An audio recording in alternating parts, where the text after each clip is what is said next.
In the name of Allah Almighty, the most merciful, the most beneficent. Now, today our topic is direct and indirect speech, and also reported speech, and you can also call that narration. My topic is direct and indirect speech. In a topic ke bio nalo reported speech ॾिनो वञे थो. ॿियो इन topic खे नालो ॾिनो वञे थो नेरेशन. हाणे पहिरीं ॻाल्हि त जो मक़सदु छा आहे, सभिनी खे इहो ई ॿुधल हूंदो आहे त ही सेंटेंस जेको आहे उहो डायरेक्ट जो आहे, असांखे चेंज करिणो आहे इनडायरेक्ट में. असल इहा ॻाल्हि आहे त direct and indirect speech, reported speech, narration इहे आहिनि छा. हाणे इन जे लाइ तव्हां यादि रखो त नेरेशन जेको लफ़्ज़ असल में निकितल आहे उहो निकितल आहे नेरेट मां. नेरेशन जेको वर्ड आहे उहो निकितल आहे नेरेट मां, ऐं स्पीच जेको वर्ड आहे उहो स्पीक मां निकितल आहे. डायरेक्ट एंड इनडायरेक्ट माना इहो हिकिड़ो स्पीच जेको आहे उहो ॻाल्हाइण जा अंदाज़ या ॻाल्हाइण जा तरीक़ा आहिनि. नेरेशन लफ़्ज़ नेरेट मां निकितल आहे, जंहिंजी माना आहे रिवायत करणु. रिवायत करण जो मतिलबु छा हूंदो आहे? रिवायत करण जो मतिलबु आहे to tell somebody the words already spoken by somebody. कंहिंजा चयल लफ़्ज़ तव्हां जॾहिं ॿिए कंहिंखे ॿुधाईंदो उनखे नेरेशन चइबो आहे. कंहिं माण्हू तव्हांखे के लफ़्ज़ चया, for example my father said to mid go to market and bring some fruit. बाबे मूंखे चयो बाज़ार वञ ऐं फ्रूट वठी आ. हाणे फादर बाबे मूंखे कहिड़ा लफ़्ज़ चया, बाज़ार वञी फ्रूट वठी अची, या नेरेशन आहे. तव्हां ॿिए कंहिंजा चयल लफ़्ज़ जेके आहिनि उहे मूंखे नेरेट करे ॿुधायो था. The Holy Prophet sallallahu alaihi wasallam has said, "Seek knowledge even if you have to go to China." हुज़ूर अलैहिस्सलातु वस्सलाम फरमायो आहे त इल्म हासिल कयो चाहे तव्हांखे चीन बि वञिणो पवे. हाणे इहे कंहिंजा लफ़्ज़ मां तव्हांखे नेरेट करे ॿुधाया आहिनि, हुज़ूर अलैहिस्सलातु वस्सलाम जा. त नेरेट करण जो मतिलबु छा आहे त कंहिंजा चयल लफ़्ज़ जेके आहिनि असां ॿिए कंहिंखे ॿुधायूं, दैट इज़ कॉल्ड नेरेशन. ऐं इन टॉपिक खे कहिड़ा कहिड़ा नाला ॾिना वञनि था. इनखे डायरेक्ट ऐं इनडायरेक्ट स्पीच जो नेम तव्हां ॾेई सघो था. इनखे ॿियो नालो तव्हां रिपोर्टेड स्पीच बि चई सघो था, ऐं टियों नालो इनखे तव्हां नेरेशन ॾेई सघो था. साॻिए टॉपिक जा टई नाला आहिनि. इन जी डेफिनेशन आहे when you tell somebody the words, when you tell somebody the words already spoken by someone. जॾहिं तव्हां ऑलरेडी कंहिंजा ॻाल्हायल लफ़्ज़ जेके आहिनि उहे ॿिए कंहिंखे ॿुधायो, इट इज़ कॉल्ड नेरेशन. इनखे छा सॼो वेंदो आहे? इनखे नेरेशन सॼो वेंदो आहे. कंहिं माण्हू खे लफ़्ज़ चया उहे तव्हां ॿिए कंहिंखे ॿुधाया, इहा नेरेशन आहे. या इन जी ॿी डेफिनेशन आहे, it is a way of telling, it is a way of telling or narrating anything. इहो कंहिं ॻाल्हि खे ॿुधाइण या कंहिं ॻाल्हि खे रिवायत करण जो तरीक़ेकार आहे. डायरेक्ट एंड इनडायरेक्ट स्पीच या रिपोर्टेड स्पीच या नेरेशन इहे छा आहिनि? इहे कंहिं ॻाल्हि खे ॿुधाइण जा या कंहिं ॻाल्हि खे नेरेट करण जा तरीक़ा आहिनि. फॉर एग्जांपल मां हिकिड़ो ॿियो मिसाल ॾियां थो. My father said to mid come here. My father said to mid come here. बाबे मूंखे चयो हेॾे अच. माना फादर अबू जा लफ़्ज़ कहिड़ा हुया? कम हियर, हेॾे अच. इहो डायरेक्ट जो जुमिलो आहे. पर जेकॾहिं मां इहो 5 लफ़्ज़नि में तव्हांखे ॿुधायां, इनडायरेक्ट में ॿुधायां, पोइ इहो थींदो माय फादर कॉल्ड मी. अबू मूंखे सॾु कयो. I hope U understand that direct and indirect speech में बुनियादी शयूं जेके आहिनि उहे यादि रखिजो. हिते ॾिसो मां कुझु एग्जांपल्स लिखिया आहिनि. फर्स्ट सेंटेंस आहे mom said to mid. Mom said to me make tea for the guests. अम्मी मूंखे चयो महिमाननि जे लाइ चांहि ठाहे. हाणे इहो सेंटेंस जेको आहे इहो डायरेक्ट जो आहे. डायरेक्ट जे जुमिले जी सुञाणप छा आहे? यादि रहे त डायरेक्ट में जेके असली ॻाल्हाईंदड़ वारा जेके लफ़्ज़ हूंदा आहिनि उहे इन्वर्टेड कामा में हूंदा आहिनि. इन्वर्टेड कामास ॾिसो, ही कामास जेके आहिनि इहे मां हाईलाइट कयां थो, ऐं इहे पंचुएशन जे हिसाब सां बि यादि रखिजो, पंचुएशन जी मिस्टेक थींदी अथव. मॉम सेड टू मी कामा, पोइ इन्वर्टेड कामा स्टार्ट थिए थी, make tea for the guests. इहो सेंटेंस छाजो आहे? इहो सेंटेंस आहे डायरेक्ट जो. छाजे करे डायरेक्ट जो आहे? Because I have told U the original words of mom. अम्मी जा मां असुल लफ़्ज़ तव्हांखे ॿुधाया आहिनि, जेके लफ़्ज़ अम्मी मूंखे चया. इहो सेंटेंस इनडायरेक्ट में कीअं थिए थो? Mom told me two make tea for the guests. अम्मी मूंखे महिमाननि जे लाइ चांहि ठाहिण जे लाइ चयो. हाणे इहो सेंटेंस इनडायरेक्ट आहे. छाजे करे? जो मां मॉम जा असुल वर्ड्स इस्तेमालु न कया आहिनि, जेके वर्ड्स हुन एग्ज़ैक्टली मूंखे चया हुया. मां उन लफ़्ज़नि जी सिर्फ़ु माना ॾियां थो 5 लफ़्ज़नि में. ॿियो सेंटेंस आहे she said to me I am busy. She said to me, I'm busy. हुन मूंखे चयो मां मसरूफ़ आहियां. इहे हुन जा ओरिजिनल वर्ड्स आहिनि. हुन जा ओरिजिनल वर्ड्स कहिड़ा हुया? I'm busy. इहो सेंटेंस जेको आहे इहो डायरेक्ट जो आहे, पर इहो इनडायरेक्ट कीअं थिए थो? She told me that she was busy. ॾिसो हिन में काफ़ी चेंजिंग्स आहिनि. She told me, इन खां पोइ that, ही द मां लिखियो आहे पर इहो एक्चुअली that थियणु खपे. She told me that she was busy. ॿियूं कुझु चेंजिंग्स आहिनि. I, she में चेंज थी वियो आहे. am, was में चेंज थी वियो आहे. इहो सेंटेंस जेको आहे उहो इनडायरेक्ट जो आहे, पर हुन जा ओरिजिनल वर्ड्स जेके आहिनि उहे इस्तेमालु न कया आहिनि. The teacher said to us, you can do it. उस्ताद असांखे चयो तव्हां इहो करे सघो था. टीचर जा ओरिजिनल वर्ड्स इन्वर्टेड कॉमा में आहिनि. कहिड़ा वर्ड्स आहिनि? You can do it. इहे हुन जा असुल लफ़्ज़ आहिनि. The teacher said to us, you can do it. ये टीचर जा ओरिजिनल वर्ड्स आहिनि. इहो सेंटेंस डायरेक्ट जो आहे, पर जेकॾहिं मां पंहिंजनि लफ़्ज़नि में ॿुधायां त the teacher told us that we could do it.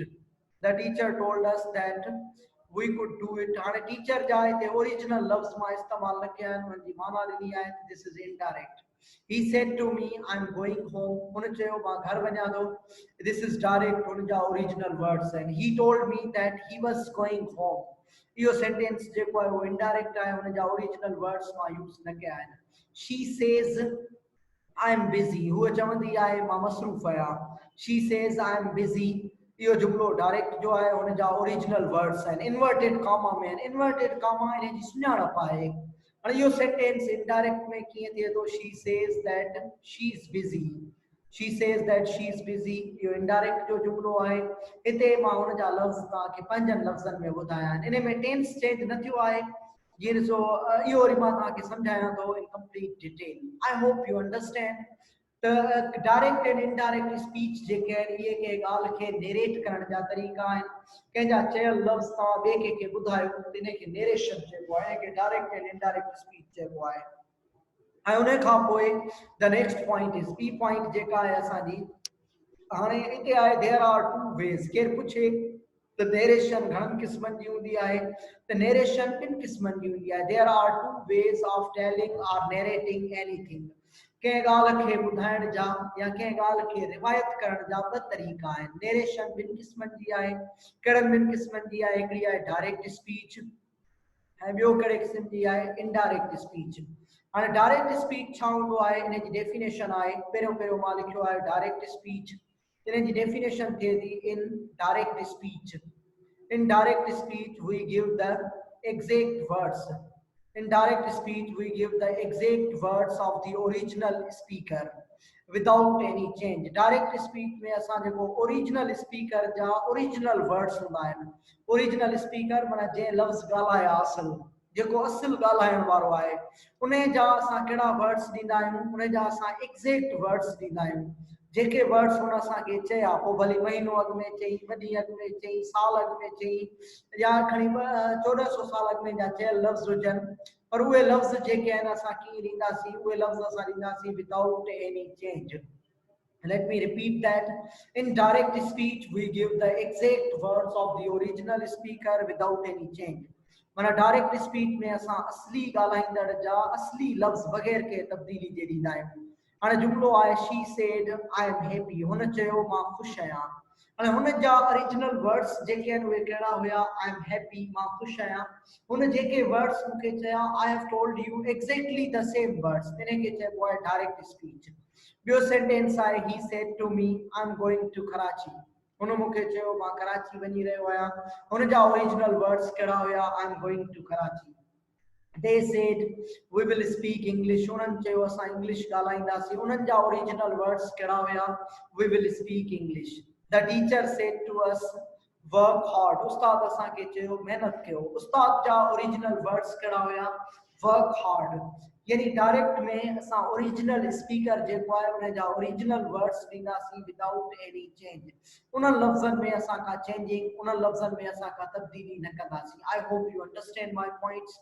ऐं उन खां पोइ हाणे नेक्स्ट पॉइंट ते हलंदासीं. नेक्स्ट पॉइंट आहे त डायरेक्ट एंड इनडायरेक्ट स्पीच में त हाणे आहे there are two parts of direct speech. Direct speech वारो जेको सेंटेंस आहे उन में घणा पार्ट्स हूंदा आहिनि? उन में ॿ पार्ट्स हूंदा आहिनि. There are two parts of direct speech. First part जेको आहे उहो थिए थो रिपोर्टिंग क्लॉज ऐं सेकेंड पार्ट जेको आहे उहो थिए थो रिपोर्टेड स्पीच। हाणे रिपोर्टिंग क्लास छा हूंदो आहे? It shows the noun or pronoun of the original speaker. इहो असली ॻाल्हाईंदड़ जे नाउन या प्रोनाउन खे ज़ाहिर करे थो। यादि रहे त रिपोर्टिंग क्लास मां तव्हांखे इहा ख़बर पवंदी त असली ॻाल्हाइण वारो केरु आहे। रिपोर्टिंग क्लास मां छा ख़बर पवंदी त असली ॻाल्हाइण वारो केरु आहे। ऐं रिपोर्टिंग क्लास कहिड़ा हूंदा आहिनि? कॉमनली इहे हूंदा आहिनि ही सेड आहे, शी सेड आहे, my brother said, mom said, my father said to me, he told me। अहिड़े क़िस्म जा जेके आहिनि इहे रिपोर्टिंग क्लासेस आहिनि ऐं इहे छा ज़ाहिर कंदा आहिनि? असली ॻाल्हाईंदड़ जे नाउन या प्रोनाउन खे। ऐं रिपोर्टेड स्पीच छा हूंदो आहे? It shows the exact words. It shows the exact words of the original speaker। इहो असली ॻाल्हाईंदड़ जा असली लफ़्ज़ ज़ाहिर करे थो। यादि रहे त जेके लफ़्ज़ इन्वर्टेड कॉमा में आहिनि उहे रिपोर्टेड स्पीच आहिनि। रिपोर्टिंग क्लॉज़ेस कहिड़ा कहिड़ा हूंदा आहिनि? He said, she said, my brother said, mom said, my father said to me, the teacher said to us। इहे रिपोर्टिंग क्लॉज़ आहिनि। रिपोर्टेड स्पीच छा आहिनि? जेके लफ़्ज़ इन्वर्टेड कॉमा में आहिनि, the exact words of the original speaker, उहे reported speech आहिनि। जीअं ॾिसो सेंटेंस आहे, she said to me, she said to me I can cook well। हुन मूंखे चयो मां सुठो पचाए सघां थी। हाणे she said to me इहो छा आहे हिन सेंटेंस में? इहो आहे रिपोर्टिंग क्लॉज़ ऐं हुन जा ओरिजिनल वर्ड्स कहिड़ा हुया? I can cook well। इहो हिन सेंटेंस में रिपोर्टेड स्पीच आहे। I hope you are getting it। उन खां पोइ आहे they said we will win the game। they said जेको आहे उहो छा थिए थो हिते? रिपोर्टिंग क्लॉज़ ऐं we will win the game इहो छा थिए थो हिन सेंटेंस में? इहो हिन सेंटेंस में थिए थो reported speech. I hope you understand that। ऐं उन खां पोइ नेक्स्ट जेको आहे we will speak English said the boys। छोकरनि चयो असां इंग्लिश ॻाल्हाईंदासीं। हाणे इन सेंटेंस में रिपोर्टिंग क्लॉज़ कहिड़ो आहे? said the boys। इहो रिपोर्टिंग क्लॉज़ आहे ऐं रिपोर्टेड स्पीच कहिड़ो थिए थो हिन में? we will speak English. तो बहरहाल याद रहे तो डायरेक्ट वारो सेंटेंस जेको आहे उन में ॿ पार्ट्स आहिनि। कहिड़ा कहिड़ा ॿ पार्ट्स आहिनि? हिकिड़ो रिपोर्टिंग क्लॉज़, ॿियो रिपोर्टेड स्पीच। रिपोर्टिंग क्लॉज़ जेको आहे उहो ज़ाहिर कंदो आहे त असली ॻाल्हाइण वारो केरु आहे ऐं रिपोर्टेड स्पीच जेको आहे उहो छा ज़ाहिर कंदो आहे? उहो ज़ाहिर कंदो आहे असली ॻाल्हाइण वारे जा असली लफ़्ज़ जेके हुया उहे कहिड़ा हुया। I hope U understand that. सभिनी खे ॻाल्हि सम्झ में अचे थी। ऐं उन खां पोइ असां हलंदासीं नेक्स्ट पॉइंट ते। नेक्स्ट आहे नंबर 2 आहे इनडायरेक्ट स्पीच। हाणे इनडायरेक्ट स्पीच छा हूंदो आहे? इन जी डेफिनेशन आहे in indirect speech we give the meaning. In indirect speech we give the meaning of the original speaker's words. Indirect speech में जेको असली ॻाल्हाईंदड़ जा लफ़्ज़ आहिनि असां उन्हनि लफ़्ज़नि जी माना ॾींदा आहियूं। इनडायरेक्ट में असां असली ॻाल्हाईंदड़ जा असली लफ़्ज़ जेके आहिनि उहे इस्तेमालु न कंदा आहियूं। असां छा कंदा आहियूं? उन्हनि लफ़्ज़नि जी सिर्फ़ु ऐं सिर्फ़ु माना ॾींदा आहियूं पंजनि लफ़्ज़नि में। पंजनि लफ़्ज़नि में जीअं ॾिसो सवेरे मां तव्हांखे हिकिड़ो एग्ज़ाम्पल ॿुधायो, my father said to mid come here. My father said to mid come here. हाणे इहो जुमिलो मां तव्हांखे इनडायरेक्ट में कीअं करे ॿुधायो? My father called me. या ॾिसो मिसाल तौरु तव्हां कंहिं जॻह ते केरु वेठा आहियो, तव्हांखे केरु अची चए थो अस्सलाम वालेकुम। तव्हांखे केरु छा चए थो? अस्सलाम वालेकुम। तव्हां इहो ॿिए कंहिंखे कीअं ॿुधाईंदो? ॿिए कंहिंखे तव्हां ईअं ॿुधाईंदो त मुंहिंजे दोस्त मूंखे चयो अस्सलाम वालेकुम। ईअं न ॿुधाईंदो। तव्हां छा ॿुधाईंदो? मुंहिंजे दोस्त मूंखे सलाम कयो। हुनजो जेको अस्सलाम वालेकुम आहे उनजी तव्हां पंजनि लफ़्ज़नि में कहिड़ी माना ॾियो था? त मुंहिंजे दोस्त मूंखे सलाम कयो। त इनडायरेक्ट स्पीच में जेको ओरिजिनल स्पीकर आहे उन जा ओरिजिनल वर्ड्स जेके आहिनि उहे असां इस्तेमालु न कंदा आहियूं, पर उन्हनि जी असां मीनिंग ॾींदा आहियूं। छा में? उन्हनि जी मीनिंग असां ॾींदा आहियूं पंजनि लफ़्ज़नि में। जीअं ॾिसो मां हिते लिखियो आहे she said that she was happy. हाणे इहो जुमिलो मां तव्हांखे ॿुधाए वञा त डायरेक्ट में इहो सेंटेंस छा हुयो? डायरेक्ट में ही सेंटेंस हुयो she said I am happy. हाणे इन जो इनडायरेक्ट छा थिए थो? She said that she was happy. हुन चयो त उहो ख़ुशि हुई। She said that she was happy. इहो इनडायरेक्ट आहे। इनडायरेक्ट में इन्वर्टेड कॉमास वग़ैरह लॻाइण जी का बि ज़रूरत न हूंदी आहे, छो जो उहे लफ़्ज़ असां पंजनि लफ़्ज़नि में ॿुधायूं था। ॿियो इनडायरेक्ट जुमिलो मां हिन में लिखियो आहे he told me that he was going to Karachi. हाणे हुन जा असुल लफ़्ज़ कहिड़ा हुया? उहे हुया ही सेड टू मी। असल लफ्ज़ हुया he said to me I am going to Karachi. हुन जा ओरिजिनल वर्ड्स ये हुया he said to me I am going to Karachi. Indirect में ये कड़ा छा थी या ये लफ्ज़ he told me that he was going to Karachi उन मूंखे ॿुधायो तूं कराची वञी रहियो हो। ॿियो सेंटेंस आहे दे said that they would speak English. हाणे इहो जुमिलो जेको आहे डायरेक्ट में तव्हांखे छा मिलियल हुयो, they said we will speak English. Direct में तव्हांखे सेंटेंस ईअं मिलियल हुयो they said we will speak English. इहो सेंटेंस जॾहिं असां इनडायरेक्ट कयोसीं कीअं थिए थो, they said that they would speak English. उन्हनि चयो त असां इंग्लिश ॻाल्हाईंदासीं, दे वुड स्पीक इंग्लिश। ऐं ॿियो सेंटेंस आहे the teacher advised us to work hard. हाणे इहो डायरेक्ट में छा हुयो, the teacher said to us work hard. उस्ताद असांखे चयो महिनत कयो। इहो असल में छा हुयो, इहो एडवाइस हुई, मशवरो हुयो। The teacher said to us work hard. इहो इनडायरेक्ट में कीअं थिए थो, the teacher advised us to work hard. उस्ताद असांखे महिनत करण जो मशवरो ॾिनो। I hope U understand that guys. इहो यादि रखो त डायरेक्ट वारो सेंटेंस जेको आहे असां डायरेक्ट जो मतिलबु आहे त असां और जेको असुल ॻाल्हाईंदड़ आहे उन जा असुल लफ़्ज़ ॾींदा आहियूं। इनडायरेक्ट छा हूंदो आहे, इनडायरेक्ट में असां असली ॻाल्हाईंदड़ जा असली लफ़्ज़ जेके आहिनि उहे इस्तेमालु न कंदा आहियूं, पर असां उन्हनि लफ़्ज़नि जी माना ॾींदा आहियूं इन आवर ओन वर्ड्स। उन्हनि जी असां मीनिंग ॾींदासीं पंहिंजनि लफ़्ज़नि में। डायरेक्ट में असली ॻाल्हाईंदड़ जा असली लफ़्ज़ इन्वर्टेड कामा में हूंदा आहिनि, इनडायरेक्ट में उहे वर्ड्स इन्वर्टेड कामा में न हूंदा आहिनि। ऐं उन खां पोइ अच्छा हाणे ॿी हिकिड़ी पॉइंट अॼु जे लाइ मां या लास्ट पॉइंट तव्हांखे सम्झायां थो, पोइ वरी टेस्ट जी तरफ़ हलंदासीं। हाणे डायरेक्ट एंड इनडायरेक्ट स्पीच में what are the major changes, what are the major changes in a sentence while changing into indirect speech। जॾहिं जुमिले खे असां इनडायरेक्ट में तब्दील कयूं, जॾहिं डायरेक्ट वारो जुमिलो असां छा में चेंज कयूं, इनडायरेक्ट में तब्दील कयूं, त मेजर चेंजिस जेके आहिनि, वॾियूं जेके तब्दीलियूं आहिनि उहे कहिड़ियूं थियनि थियूं, ख़ासि चेंजिंग्स कहिड़ियूं आहिनि। हाणे हिन में आहे we normally make the following changes. Direct वारो जुमिलो जॾहिं इनडायरेक्ट थींदो आहे त असां हेठियूं चेंजिस जेके आहिनि उन में करे सघूं था, हेठियूं तब्दीलियूं करे सघूं था। कहिड़ियूं तब्दीलियूं थी सघनि थियूं, चेंज इन प्रोनाउंस।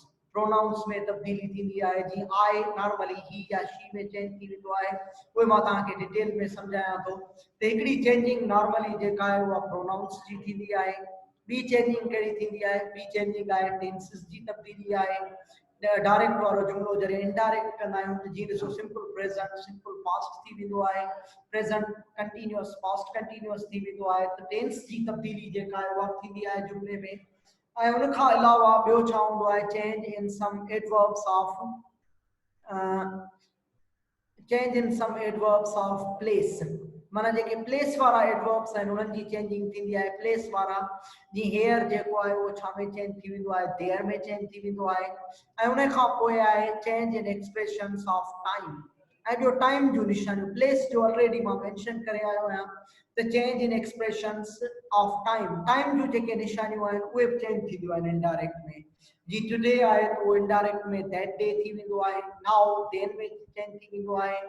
yesterday जेको आहे उहो द डे बिफोर या द प्रीवियस डे में चेंज थी वेंदो आहे। इहे सभई चेंजिंग्स मां तव्हांखे ईअं शॉर्टली ॿुधायां थो। I will explain all these in detail. इहे मां तव्हांखे डिटेल में सम्झाईंदुसि सभई। त बहरहाल डायरेक्ट वारो सेंटेंस जॾहिं असां इनडायरेक्ट कंदासीं त मेजर चेंजिस जेके आहिनि उहे तव्हां इहे करे सघो था। हिकिड़ो प्रोनाउंस जी चेंजिंग थींदी आहे, ॿियो टेंसिस जी, ॿियो प्लेस ऐं टाइम जा जेके एडवर्ब्स आहिनि। पर हेठि मां नोट में लिखियो आहे त sometimes the above mentioned words do not change। कॾहिं कॾहिं इहे चेंजिंग्स न बि थींदियूं आहिनि, माना इहो बि ज़हन में रखो। त माना ज़रूरी न आहे त हमेशह हर जुमिले में इहे चेंजिंग्स हुजनि। कॾहिं कॾहिं प्रोनाउन चेंज न थींदा आहिनि, जीअं थर्ड पर्सन जेके आहिनि उहे चेंज नथा थियनि। कॾहिं कॾहिं टेंसिस जी चेंजिंग न थींदी आहे, उन जा अलॻि रूल्स आहिनि। कॾहिं कॾहिं जेकॾहिं सेम डे ते ई जुमिलो नेरेट कयो वञे थो त टाइम जूं निशानियूं बि तब्दील न थींदियूं आहिनि। सेम प्लेस ते नेरेट कया वञनि त प्लेस में बि असां चेंजिंग न कंदा आहियूं। त कॾहिं कॾहिं इहे चेंजिंग्स न थींदियूं आहिनि, पर अक्सर करे डायरेक्ट वारो सेंटेंस जॾहिं असां इनडायरेक्ट कंदासीं इहे चेंजिंग्स जेके आहिनि उन में पॉसिबल आहिनि। I hope U understand that guys. सभिनी खे इहा ॻाल्हि सम्झ में अचे थी ऐं कंहिंखे डिफिकल्टी न आहे।